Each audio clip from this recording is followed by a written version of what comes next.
on abductions. Your Excellency, let's stay on lives. There are people who are burying their children, whether they're 19 or 24, and they're watching now, and they want to see how you feel about the deaths. Give us your feelings, Your Excellency. Let me tell you. And we could give examples, Your Excellency. There is a 12-year-old boy, Kennedy Onyango from Rongai, whose mother narrated how his boy was basically just going to get books for his schoolwork. There is Rex Masai, who was shot in the middle of the street in Nairobi. And these are real human beings. Don't you feel a sense of responsibility for what is going on in the country? Let me tell you the following. Any life that is lost is something that must bother anybody, beginning with myself. And it is the reason why I have told you that when I came into office, I said three things. Number one, I said there will be no extrajudicial killing in Kenya. That's number one. And I have made sure that there is no extrajudicial killing in Kenya. That's number one. Number two, when I came into office, I said I want an independent police service. And I did sign the necessary instruments so that the police does not need permission, does not need authority, and does not report to the office of the president.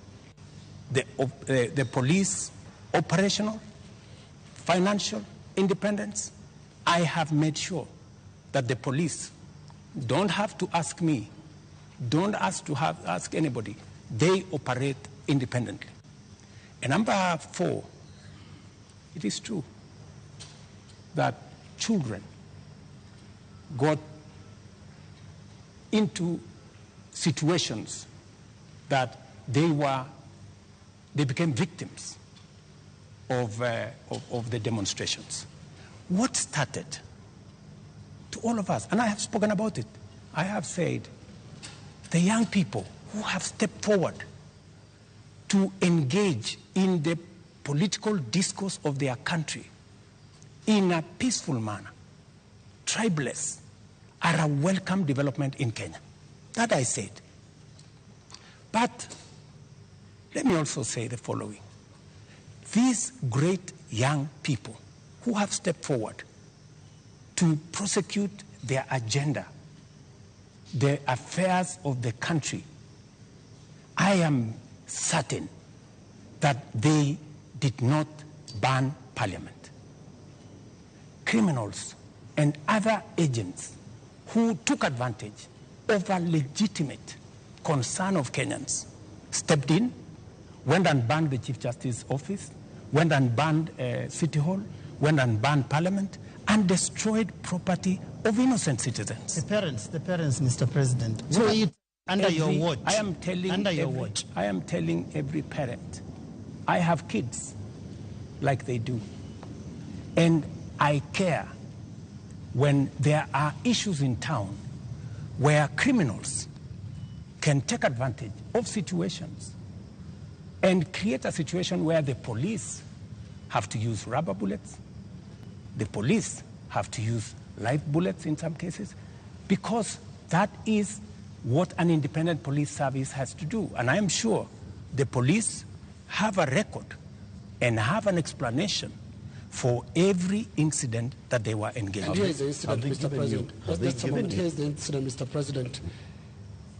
This boy, 12-year-old, took 8 bullets into the body of a 12-year-old boy.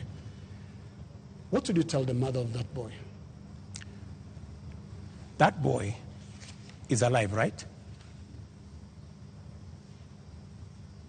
No, it's not. Kennedy Onyango died. He's died. So he's the one who died? Yes. So you're not talking about the person who was shot with rubber bullets? No. No. Yeah? Shot with bullets 8 times. Let me tell you. Yeah. In Ngong, this is the situation in Ngong, right? In Ngong, there was an incident where the police were overpowered by criminals. They took firearm from the police. They used that firearm against people.